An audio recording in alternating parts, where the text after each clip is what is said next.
welcome to another episode of the Bottom of the Stream Movie Show. My name is Adam. My name's Nick. Welcome back to the world famous Bottom of the Stream podcast. It's movie time. It is movie time. It's wildcard movie time. Oh, yes. Robin had the week off this week, or last week. Dealer's choice. Dealer's choice, Ross Cook's choice. Ross Cook has picked this week's film. He is responsible for the content of this episode. I like it. Nice disclaimer. This week, we are watching a film called The Summit of the Gods. The Summit of the Gods was only released in November 2021. So it's a very recent film. Oh, it's a little baby film. It is a very baby film. It's a 12A. It runs at 1 hour and 35 minutes.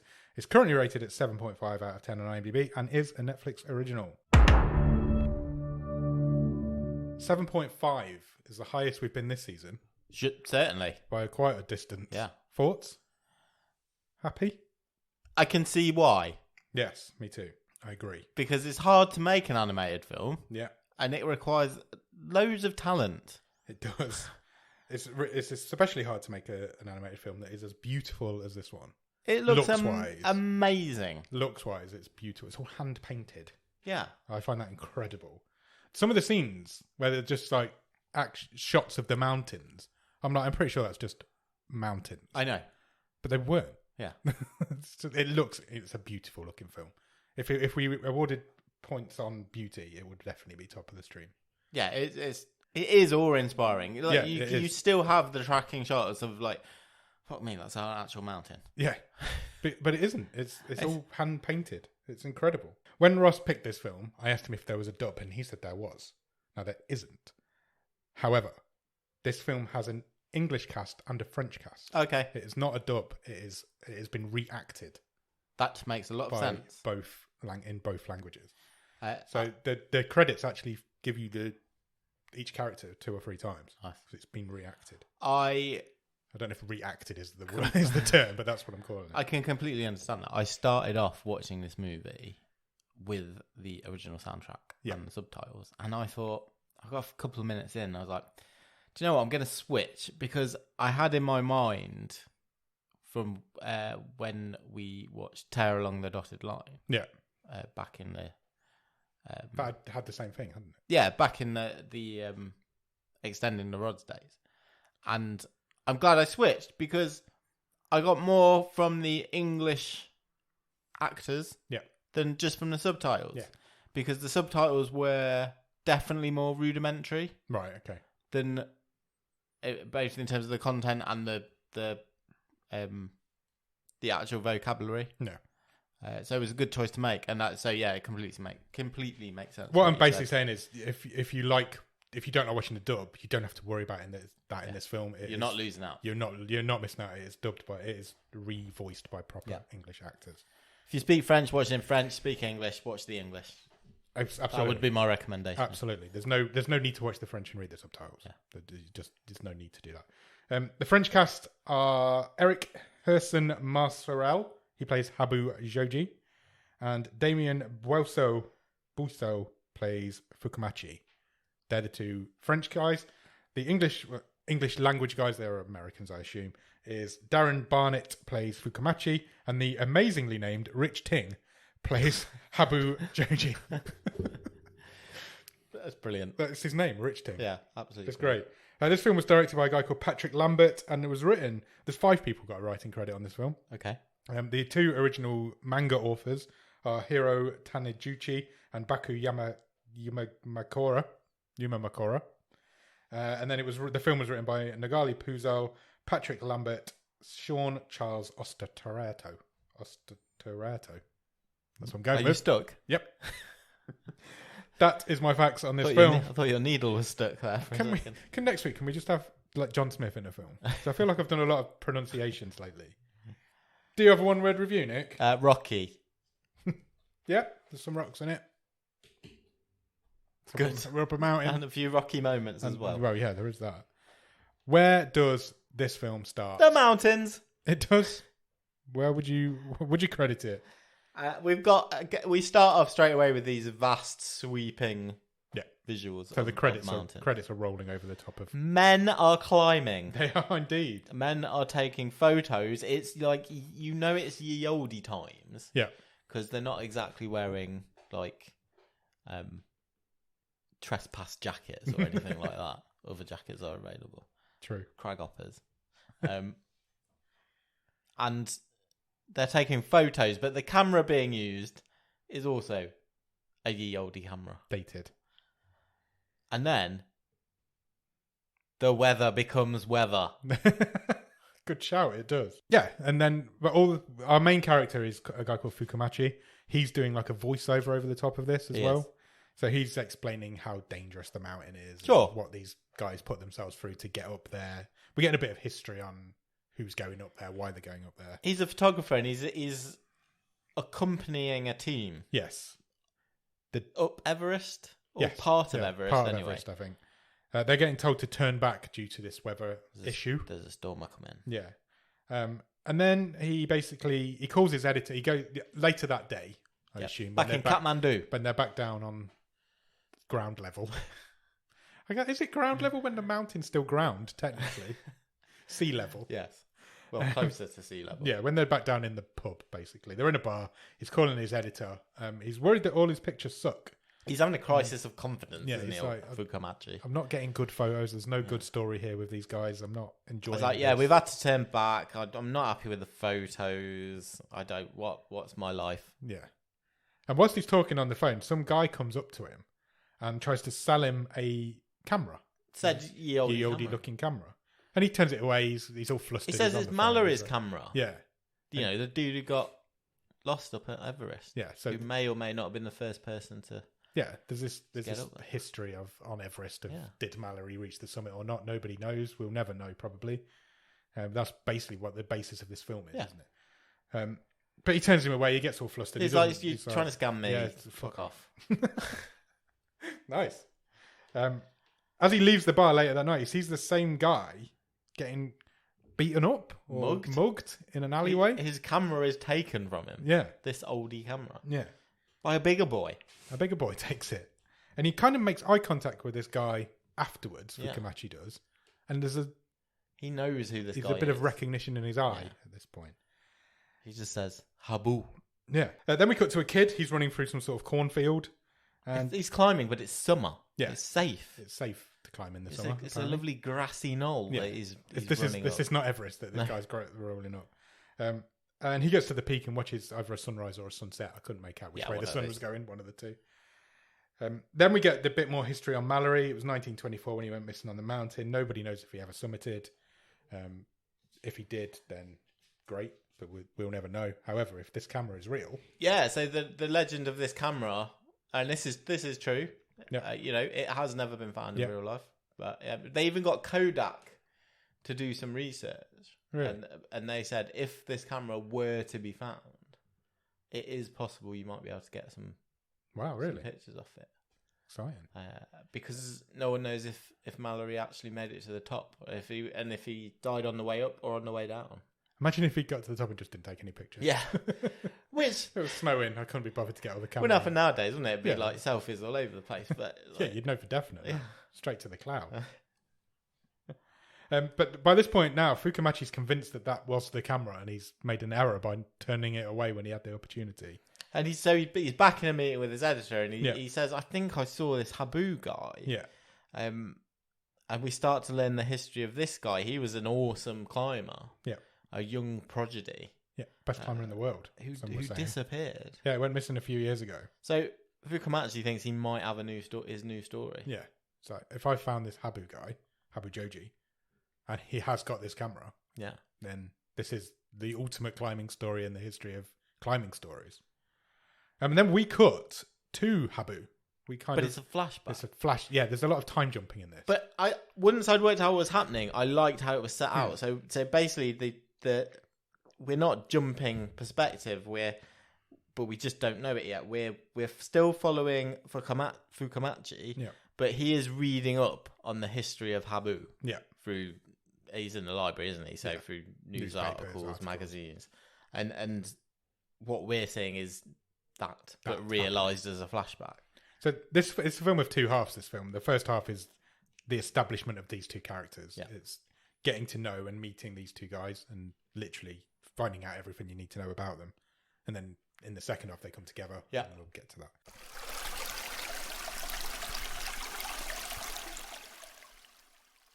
So we cut to Habu, and he's got his team of climbers, and they find out that they've got a sponsor to go to Everest. However, the sponsor is only prepared to give half of the money. Sure. And so some of the poorer members of this crew can't go. Yeah, they can't Habu fund it. He's one of the poorer members of this Yeah, crew. despite being the most talented climber, he can't afford to go on this expedition. On this expedition. So he gets a bit down and depressed by that. He goes out to drinking with his climbing partner. Yeah, who is not as passionate about climbing as Habu, I think it's fair to say. Yeah, he's more of an assistant. He's also got a growing, I presume, a burgeoning business career because he keeps walking into a posh tower block with the suit on. Absolutely. But Habu comes to the realization that they need to get famous. Yeah. Because if they get famous as climbers, they will get a sponsorship and they'll be able to go and do whatever, realize this dream of climbing Everest that he's always had. So he decides he needs to climb the Demon Wall, but in winter. Yeah. Which has never been done before. This is how he's going to make himself famous. And we're back to season 1 of Bottom of the Stream. Yeah, the 100%. Demon Wall is very Dawn Wallish. Yeah, it is. It's a sheer rock face. Except it's icy. It's winter. Icy. And it's fucking massive. Yeah, it's huge. And he's going to do it. He's not going to solo it. He's going to do it with this. I can't remember his partner's name. No, but no one's done this in winter. No one's done this route before. Yeah, so he thinks this is my way to fame. And then we get a bit of a montage of them doing it. They nail it. And they nail it. They do it. They both get to the top. And that's how we meet Habu. We then cut back to Fukamachi. He's determined he's going to find Habu. Then we go back to Habu. So the first half of this film, we're cutting between the two of them.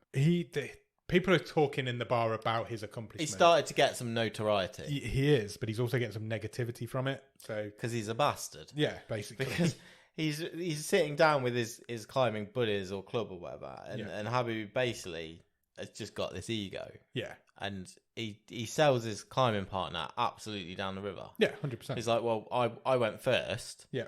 I plotted the route. Yeah. He just followed behind me. I basically did it all on my own. Yeah. That's what he says. Right while his mate is sitting next to him. Yeah. Yeah, this guy's just there, just taking all that in. People are claiming that he was lucky, that he got lucky on the day or whatever, and he's like, it wasn't luck, it's just the skill. Inoue, who's his partner, he doesn't look happy. He doesn't look like he's impressed with Habu's attitude. This guy has done this alongside Habu, but he isn't getting the credit for it. And then they start having a discussion about what would you do if your partner got into trouble on a mountain. Yeah, and Habu's like, I'd cut him. Yeah, I'd cut him loose. I can't. And I'd want someone to do the same to me. Yeah, if I got into trouble and there was no other option, cut him off and kill him. Yeah, that's what he says. And then on his way out of that bar, another famous climber approaches him. Well, a young potentially wants to be a famous climber. This is Hase. Yeah, I liked this because you see, we don't listen to the whole story, but we get like a montage of Habu animatedly telling his tale. Yeah, basically, this guy wants to learn everything he can from Habu. So Habu just stands outside this bar and teaches him his life story. And there's like a time-passing montage. Yeah, they're out there. We see him gesticulating. Yeah, and he gets the full story. And then at the end of this story, what was the guy's name? Hase. He announces that he's going to attempt the Demon Wall on his own, which would surpass Habu's achievement. He'd be old news. Yeah, he'd be old news. Cut to, I presume, some time later. Yeah. Habu has the radio on whilst he's working out, and the story tells of this guy achieving his mission of climbing the Demon Wall. He's done it. He's the new star of climbing. Yeah, because he has achieved this mission of climbing the Demon Wall alone. He's on radio. He's on all the climbing magazines. Yeah. Climbing's pretty big in this movie. I mean, we're in the climbing bubble, but, he's all over the place, Hase. Yeah, he is. Habu is not happy. We find out at this point as well that Habu is working on a building site. Yeah, he's got his construction job to make ends meet, I suppose. Trying to make some money. But he wants some time off to go climbing, and he gets refused, so he quits. Yeah. Quits his job. But his climbing partner won't come out of his office. Yeah.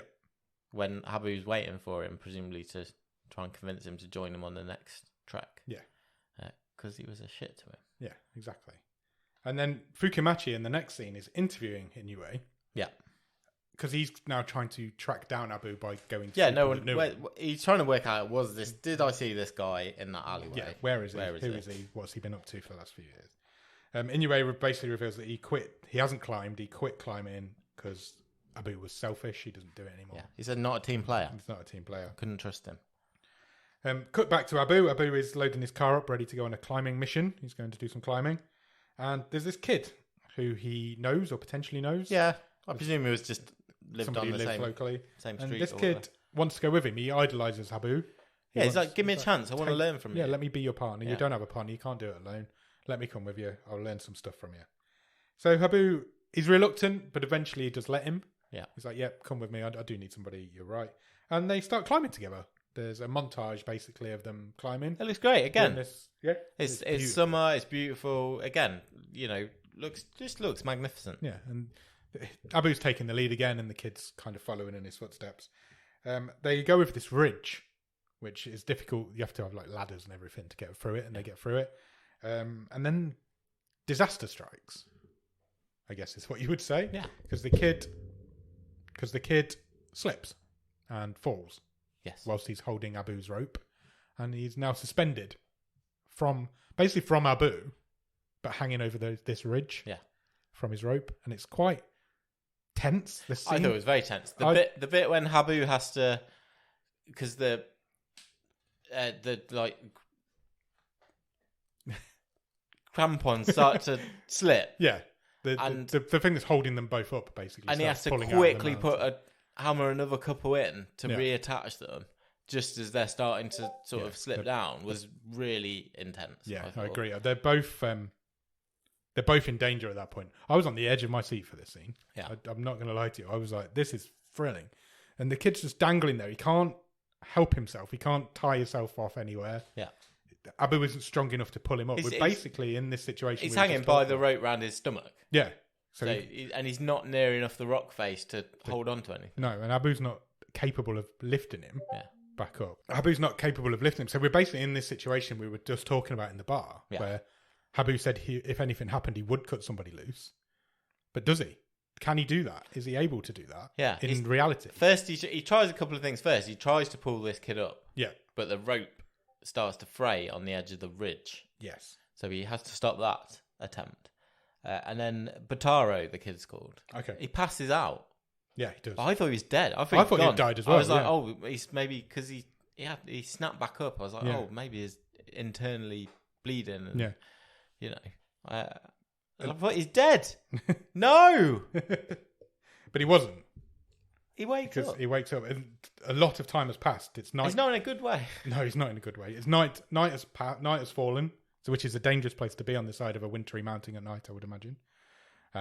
He's definitely hurt. He can't climb back up. So Abu makes the decision that he's going to have to cut this kid loose. He literally starts cutting the rope. Yeah. As he cuts it, the kid also cuts it. Yeah. And the kid cuts himself off from Abu and drops to his death. We lose this kid. And I was like, wow. Yeah. that's like quite it's a scene, that is. Yeah, it is. It's like, that's quite a big scene in this. Well, it's the biggest scene in this movie. But yeah, it's and it's Abu is there's a montage of him being very sad. Yeah, because he promised to take him to the Alps. He was gonna. Yeah, he basically they become friends, isn't he? You can be my apprentice. Yeah. So in the next scene, we're back down at the bottom. The police are there. There's ambulances there. The kid gets a sheet put over his head and taken into the back of an ambulance. Abu's being strapped up and bandaged and sorted out. The kid's sister's there. She's crying. It's all quite intense. It is. It's all kicking off. And then we go back to Fukumachi. He's reading this, and as we said, he's reading all of this in newspapers. So he is, what we've just seen is all what's happened in Fukumachi's head. So he goes to interview this kid's sister. Yes, she's still around. Yep, she's still about. She straight away says, "Look, I don't blame Abu. It's not his fault. He says my brother didn't have to go. He didn't have to go. He wanted to go. He idolized Abu. It was his hero. He got the opportunity to climb with him. It's not Abu's fault." Fukumachi asks her, "Well, have you been in contact with him since? I'm trying to track him down. I'm trying to find out what his story is." And she says, "He gave me some money. Yep. And we did exchange letters. Yeah. For a while. Yeah. After my brother's death, but they stopped around 3 years ago." Yeah, she says, I haven't heard from him for 3 years. I've no idea where he is. She says the last I heard he'd gone to Europe. because he wanted to climb what they call the Winter Trilogy Yeah, three faces in the Alps. They did have names, so I didn't write them all down. He was going to do that alone, so that's the last she heard. That's the last where she was going. This gives Fukumachi another lead to follow. Yep. Because we end up then taking up the story over in Europe. Yeah. And he's obviously back on the trail here because he finds out that Habu went to try and do these three faces in the Alps. But also, Hase was there at the same time. Oh, was it the same guy? I didn't pick up on that. Okay. So his rival, who did come to fame, was they were both trying to complete the same thing at the same time. And Abu was winning. He was ahead. He was ahead. Yeah. So he was right near the top of the last one. Yeah. And then disaster strikes again and he falls. And something breaks, his rope breaks or something. And he ends up dangling, quite badly injured from this rope. He's got one arm. Yeah. And because the other one's fucked. Yeah, basically. And he drops both of his picks as well, doesn't he? Yeah, he does. So Habu, he needs to climb up to the ridge. Yeah. Where he was or had been earlier. Yeah. Because that's where his pack is.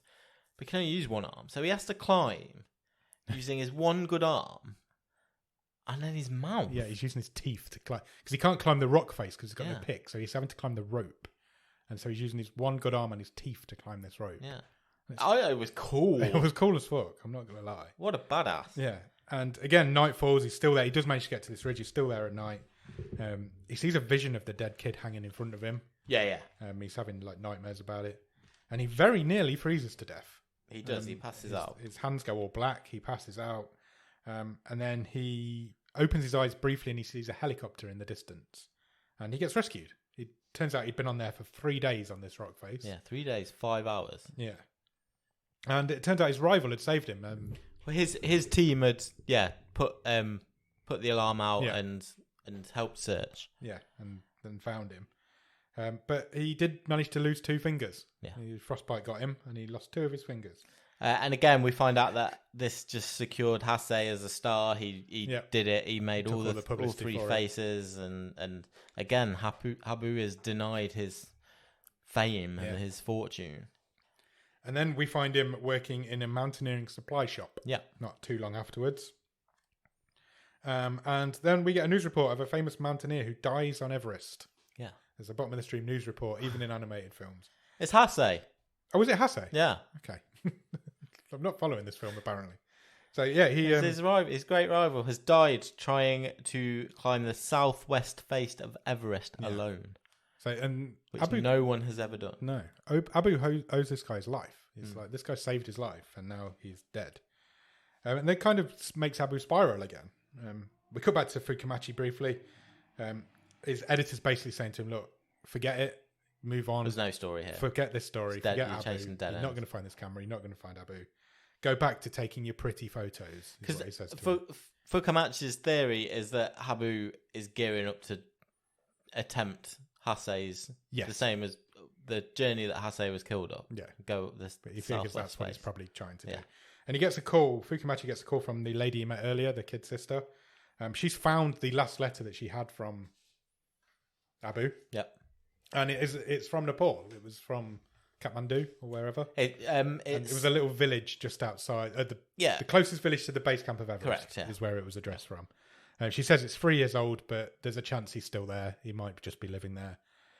So I liked this next bit. I thought it was as cool as a montage of people packing a suitcase can be. Yeah, I thought this was good because it was Habu 3 years ago. Yeah, packing to go to Nepal, and Fukumachi now packing to go to Nepal. Yeah. I just thought it was quite cool. And they're both making the same journey to the same place. And then Fukumachi arrives. He's in Nepal. Arrives in this little village. He says, he's doorstepping the locals. Yeah, he is. Doing some proper investigations. He needs to know if Fukumachi's there, because Everest, from this village, is a 1 road and 1 week's walk to get to the base of Everest. But if he's there, I will find him. That's what Fukumachi says. So there's a montage. There's a montage of him asking locals, showing his photo off. Has anybody seen him? And eventually finds him.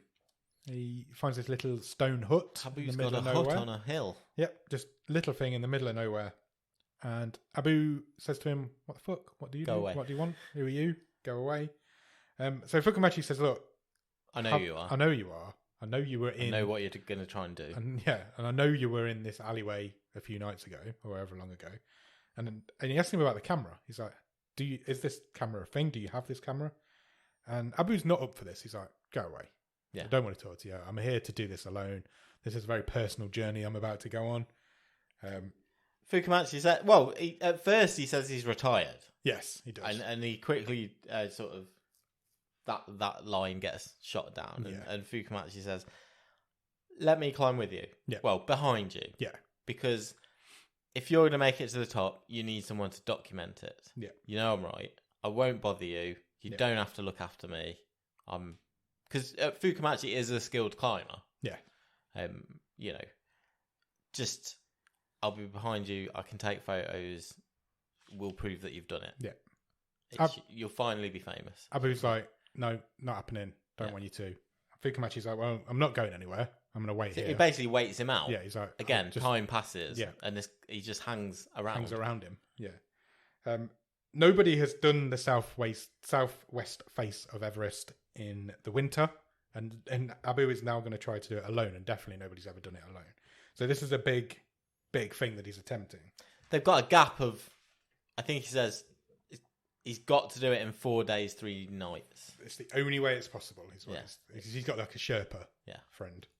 And and Fukumachi's doing a voiceover again. He's like, I'm not going to miss this for anything. I'm going to follow him whether he wants me to follow him or not. And the guy tells Fukumachi that actually Habu's been prepping for this for 8 years. Yeah. So they wait. They just wait because they're waiting for a break in the weather. Yeah, so because he eventually talks Abu down. He's like, yep, you can come to me, but you must know the rules of an alone climb. And that is no communication. If I get in trouble, you're not helping me. You can't help me. Yeah, look after yourself. If you get in trouble, I will not come back and help you. Yeah. It's as simple as that. We can't talk. We can't communicate. I'm doing this alone. It's a very personal journey. It's going to take 4 days and 3 nights. It's the only way it's possible. We leave in the morning. And we're basically going to leave in the morning, yeah. Abu, the Sherpa meets up with Fukumachi during the night and he's like, you need to know how dangerous this is. Because I don't know if you're fully prepared for what you're about to take on. What does he say? He said, once you're above 8,000 feet, you're in the death zone. Yeah. Which sounds something like Squid Game. It does, yeah. Your body will just start shutting down. Yeah. You will get, he says you'll get migraines, you'll get headaches. Yeah, because you won't know where you are, you'll have visions, you'll have hallucinations. They're not taking oxygen. Yeah, they're doing it completely unoxygenated. Equipped. Yeah. And so Fukumachi says to Abu, why do you do this? And he's like, look, once you get a taste for this, you can't live without it. Yeah. I physically can't not do this. I have to do this. It's just in my blood. And basically, he asks again about the camera, because Fukumachi's only doing this because he wants this camera. He wants the friendship or the recognition from Abu as well, but he wants this camera. And again... He knows how big a story Mallory's camera could be. Exactly. And he won't answer. Abu won't answer the question. He pisses him off even asking about it. And he doesn't answer any question. He just says, look, we're going tomorrow. So they do, and we enter kind of like the second phase of this movie now, because the rest of this movie now is them trying to climb this mountain, and it's fucking wonderful. So Abu is in the lead, Fukumachi is following, probably half a mile behind, taking photos. Good distance, taking photos of him from the distance. Fukumachi gets to a crevice in the rock, and you can see footprints on either side, so it's obvious that Abu has had to jump this crevice. Yes. Fukumachi does not look as impressed by that as he maybe should be. But he does it. He jumps the crevice. He throws his pack over. It's really dramatic, and there's real tension as to whether he'll make it. Yeah. And then he jumps it, and he easily makes it. Easily made his it. His feet make it, let alone his head. Then because he's never done anything to this scale before. He knows he's a good climber, but he doesn't know how good a climber he is, I suppose. He's learning about himself at the same time. He is. Fukumachi climbs because it's his job. Because his job is to follow climbers and take photos. Yeah, and he's been partway up Everest before, so his skill's not necessarily in question, but his passion isn't climbing. Yeah. That's the difference. Yeah. Because then he gets to a sheer ice face. Yeah. That's hundreds of feet high. You just see a little dot. You can see a tiny going over the top of it. It's Abu in the distance, just scaling the top. But he does it. Fukumachi gets up. There's a load of snow falls on him at one point. The sound was great in this as well. It's not often we sort of talk about the Foley stuff or the sound, but the noise of snow was great. Yeah. So the footsteps, there's snowfall when, like you say, the snow falls over him. Yeah. The creaking. Yeah. You can hear the earth and the mountain move, and it sounds awesome because these two are alone. Yeah. So this portion of the movie, when you just hear those sounds. And there's no talking great. I thought it was great. There's no talking pretty much for the whole of this. There's the odd voiceover, but they're not communicating with each other. Yeah, so there's no talking going on. Just the way you just hear the earth move and creak, it's pretty scary actually. Yeah, absolutely. Suddenly, there's a massive avalanche. Yeah. And Fukumachi's about to get caught up in this. Habu's out of it. He's far enough away. He's far enough in front. So Fukumachi hides behind this rock, basically. He runs out, tries to outrun it, realises that's not going to work, so he takes cover in a hole, basically. This could have been catastrophic. It could have killed him, but he manages to climb back out of the snow once it's all over and done with. And he sees a tent ahead of himself as he's done a bit more walking, and he can see that Abu's camped out for the night. He's done. He's done for the day. Fukumachi is exhausted. Yeah, he's dead on his feet. Absolutely. He can't even pitch his own tent. Yeah. That sounds wrong. He's that tired. But he does. He pitches his tent right next to Abu's tent, and they don't talk again. Their tents are right next door to each other, but they don't communicate. Yeah. They just go to bed. He gets up for a pee in the night, and we get a lovely look at all the stars above Everest picture. Yeah, it's beautiful. And then the next day they set off again. The first bit of dialogue for ages comes when Habu is on the radio to his guide who's back at base camp, who says, you've got to go quick today. There's a storm. You've got to be at this point by this time. Yeah. So you can shelter because there is a storm. The storm's hit down here and it's on its way up to you. Yeah. This is not good news for Fukumachi because he had a tough day yesterday. It did. It wasn't easy. And he's starting to feel the altitude. Yeah. And he's starting to get migraines. He's starting to get visions. He's in agony. All his hands are in agony. His feet are in agony. He's not in a good way. And he gets word of this storm, and basically they're halfway up a rock face. Yeah. When this storm hits, there's loads of climbing footage before that, but this storm hits them, and he manages to tie himself off and just stop on the side of this mountain. Yeah. Fukumachi does. Yeah. But Abu keeps. He passes moving. out. Yeah. He does. I liked how this was done. So I thought his altitude sickness was animated really well. Yeah, it was beautiful. You had it's an animated version of like a rush of blood to the head. Yeah, that's all I can say. He's slowly being absorbed by just this redness. He's seen everything in black and red, and it is quite. You can really get the pain that he must be in from and the migraines because it flashes. Yeah, doesn't it? And I thought it was a really clever visual representation of being in pain. Yeah, it was because everything in this film is white and blue. Yeah, and then all of a sudden you're hit with red and black, and you're like, yeah, I completely see what they were going for there, and it really, really worked. And he does. He passes out. Abu keeps moving, but he passes out, hanging from the side of this mountain. And the storm sets in. And then when he wakes up, Abu has come to help him. Yeah, he's right by next him, to his right face. Next to him, it's virtually in his face. Fukumachi's like, you can't. We agreed that we weren't going to help each other. You need to leave. Get away from me. I don't want your help. But Abu's not going to leave him to die. Yeah, Abu takes him through what he needs to do, and he carries this dude up. Like he scales this sheer rock face with Fukumachi on his back. Yeah, this guy's got 2 fingers missing as well. Remember, and when Fukumachi wakes up, he's in his tent. Yeah, he's basically been taken. They're in the same tent. They're both in the same tent now. They're still on the rock face, but they're on a little ridge. Yeah, because Abu says to Fukumachi, draw your legs in. Yeah, because hanging their legs rocks falling, you're going to get beaten. He's like, you need to drink as much as you can because you're dehydrated. You need to sort yourself out. And then Abu says, it ends here. It's impossible. He says, you're going down. Yeah. Tomorrow. Well, he basically says, we're done. We can't do it. It's impossible. He says, with the time, our window's shut. Yeah, we've taken too much time. It can't be We're not getting up and down safe. Yeah. So we need to, it's over. We need to go back in the morning. And he actually tells the story now to Fukumachi of where he found the camera. Yeah. And he's like, it wasn't far from where we are now. It was just a little bit further up. He says he reveals at this point that he's attempted this multiple times, but has always failed. And then last winter, when he was trying it, he found Mallory's body, and there's a nice image of a dead skeleton climber in the snow. Do you know what? I did a bit of googling of Mallory, and just to get up on the story. That real photo, is the same. Really? So, they said recreation of the actual photo. Wow, where they found him. That's incredible. Yeah. So they did find his body, but they never found his camera. His camera is as yet unfound. Yeah. Okay. I didn't know if they'd ever found the body or not. That's interesting. So that legend is true. No, we don't know for sure if he died on the way up or on the way down. Wow, that's fascinating. And Abu says that at this point. He says, "Look, I found his body. This is where he was. I still don't know if he was coming up or going down. Yeah, I've got no idea." But he says, and in a way, it doesn't matter because the mission, the goal, is not summiting Everest. It's carry on climbing. Carry on climbing. There's a really nice line at the end of the film I'll mention. Yeah.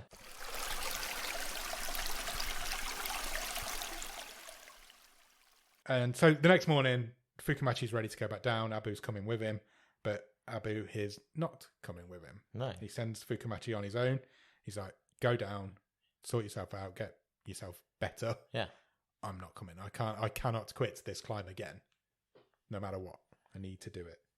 And he does. He continues alone. Fukumachi... This is just by the night before telling him it's impossible. It's impossible. It can't be done. Yeah. It's just, it's impossible.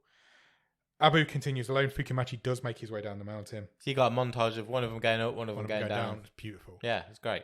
And then he eventually does. He reaches the summit. Abu does. Yeah. And he gets to the top. And it's clear. Yep. And you can see for miles he's around. He's in the clouds. Yeah, he's above the clouds. He's in his heaven, I guess. Basically. Fukumachi, at this same time this is all happening, is reaching base camp, and he reaches back to the Sherpa tent. And the very first thing he says to the Sherpa is, "Have you heard from him? Do you know, is he okay? Has he made it? Whatever." The guy says, "I haven't spoke to him since yesterday morning." Yeah, on the radio. Yeah, we're not clear how many days it's taken Fukumachi to get back down, but some days have passed. And it's pretty clear that something's wrong. The guy says, "No, we've just got to wait." Yeah, we'll wait for him. It's going to take. It could take days for him to come back. Absolutely. So they do. They wait for him. They wait and they wait, and they keep waiting. Fukumachi is having his wounds dressed. Yeah. His hands are all messed up. Yeah. After a few days, the Sherpa's like, "He's not coming. Yeah. There's no way this guy's coming back." It's been too long. And Fukumachi says, "Let's just wait one more day." And the Sherpa actually says, "There's no point. Yeah. He will not have survived this long up there." So they leave together. They've got a horse. They leave together with all their equipment. And the guide says to him, "He told me to give you this." And he hands him a package. And it's the camera. And a letter. With a note. And he said, the note basically says, "You won't find the answer here. But whatever brought you here to me is why I climb. That's why I did it. Right to the end. No regrets." Yeah, I climbed right to the end. No regrets. Yeah. And then we cut to Abu's dead body on the side of Everest. Yeah, slowly being covered up by snow. And I took from it, although we didn't get absolute confirmation, I took that he just got to the top and sat down. Yeah, basically. He'd not tried to come back down. Tried to come back down. No. But also, nobody will ever know if he made it to the top or not. Sure. In the same vein as Mallory, because Fukumachi had not made it with the camera. Yeah.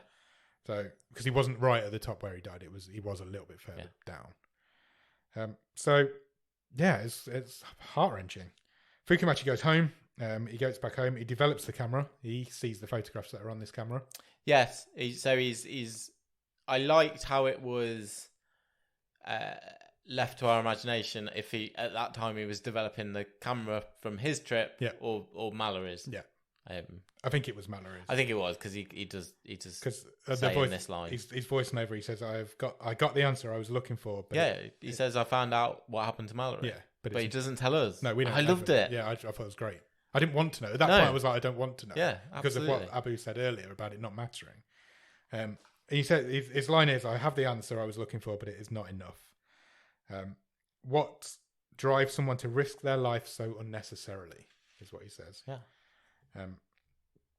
And he says, now I know there doesn't need to be a reason. The mountains are just a path and the summit is just a step. Once you're there, all is left to do is keep going. And then we cut to Fukamachi climbing. At the summit of Everest. Yeah. That's basically where he is. So he did it. Yeah. And then he loves climbing now. And then the film ends. Yeah. What do you think? Oh, it's great. It's wonderful. It's really wonderful. I can't tell you enough how beautiful this movie is. Visually and audially, Yeah. it's a masterpiece. It's that much. It is proper. It's beautiful. Proper art. It really is. It really, really is. There's no CGI here. It's all hand drawn, hand painted. It's beautiful. As a visual spectacle, it's a masterpiece. Yeah. It's that simple. And the audio as well is amazing. It is, yeah. There's a whole probably 15 minutes where nobody talks and you just don't notice. You wouldn't know. Yeah, it's just, it wasn't like until somebody spoke when I was like, that's been ages. Nature sounds. Somebody spoke. I think it was the Sherpa spoke, and I was like, that's been a long time since somebody spoke, and I hadn't even noticed. It's pretty special. Equally though, it's not what I expected. Agreed. Because I do have another side. I thought this was just going to be the tale of two dudes trying to get up Everest. Yeah. To be pithy. Yeah. I wasn't expecting the sort of narrative drive of this guy. Yeah. And all the, his failed attempts I wasn't expecting it to be as much of a character study. No, absolutely. I definitely like the second half more than the first half. My one criticism would be that the story's a little bit convoluted. There's a lot going on. And the whole thing is just because he wants this camera. And do you think that's? But it's a very minor criticism. Don't get me wrong. Yeah, I know what you're saying. I think there's something there because this movie is so good. I was so invested in both Fukamachi and Habu. It's created these fantastic original characters. I don't know in the end if it needed the Mallory hook at all. No. The camera, and I accept, look, it's nice. It's a true life legend. Yeah. But the rest of this movie is strong enough and written well enough. They doesn't need that. That's exactly what I'm trying to get at. It felt a little bit convoluted because there was too much going on there. The story of just those our two characters is good enough. Yeah, it is. I think you're right. I think it is, and like you say, the camera's a little bit unnecessary, but it all adds up together. But it just seemed like a lot was going on. Like you just said, the second half is a lot better than the first half. Infinitely better. I think the plot device they use of, Fukamachi reading up in the library as we're seeing the flashback. It just took me a little while to tune into it, but that might be my fault. But to just tune into the structure. Yeah, the structures are a little bit all over the place in the first half. Yeah. But once they get on that mountain, it's relentless and it's beautiful. Oh, it's brilliant. As soon as they get... It's just the first half lets it down a little bit. But this is a very minor. Yeah. Very minor. No, I think that's fair. Do you want to hear Ross Cook's review of it? Oh, always. So Ross has left a review on Letterboxd for this film, which he doesn't do very often. He doesn't write many reviews. He gives a star rating to every film he watches. But he's actually written a review. So would you like to hear it? Yeah. He has written, a visual spectacle and an auditory treat. I think we've just agreed with that. Have we not? I would say so. He's put, I haven't read the manga, so I can't speak to how close it sticks to the story, style, or feel of the source material. But based on the Just the movie, it's a fantastic tale, very well told. The pacing is great, splitting the story into two halves. The first learning who the two lead characters are, the second being the climb. Both halves are as interesting as the other and work in tandem, telling the story of these two men. I don't know if I necessarily agree with that. I think the second half's a lot better. Telling the stories of these two men driven wholly by similar goals, doing away with any lives that exist outside of the goals. The ending is clear pretty much from the beginning. Yeah, that's fair, I think. I don't think Abu was ever coming off that mountain. I agree. But it's still an emotional gut punch when it happens. The soundtrack is amazing, sweeping and grand when needed, but also ominous and claustrophobic at times. Definitely going to download and put it in the rotation. Just like the mountains they climbed, this film is scary but also beautiful. Good. 4.5 stars. Very nice. Indeed. What's the best thing about it? It's 100% the visuals. Yeah. It's just beautiful. I can't put over enough how good it looks. There's not a wasted frame in terms of the look of this. Every frame you could hang on your wall in a frame. It's that beautiful. Every frame is beautiful. What would you change? I think you can tighten up the first half a little. Yeah, I think you're right. I think you can. I think you can just make it a little bit neater. Yeah. It just felt a bit convoluted. Simple as but that. I can live with it. 100%. I'm 100% going to live with it. Do you want to talk stream table? Yeah, I absolutely. think this is going to be an easy conversation, isn't it? Yes. Again, Makes second week. 2 weeks in a row. So 2 weeks ago, we asked Robin, can we have something that's either terrible or something that's either brilliant? And 2 weeks, we've now had that. Robin's not responsible for one of them, but this is number one. Oh, it's easy. By oodles ahead. Easily the best thing we've seen this season so it's far. not even close. Will it be number one by the end? Remains to be seen. Ross has certainly put in a good play for this year's wildcard winner. Look, it's a fantastic marker. Yeah. It's beatable. It's not... I think it's beatable, definitely. I thought it was great. I agree. Did I love it? Exactly. I'm not sure. I'm very, very fresh off it, though.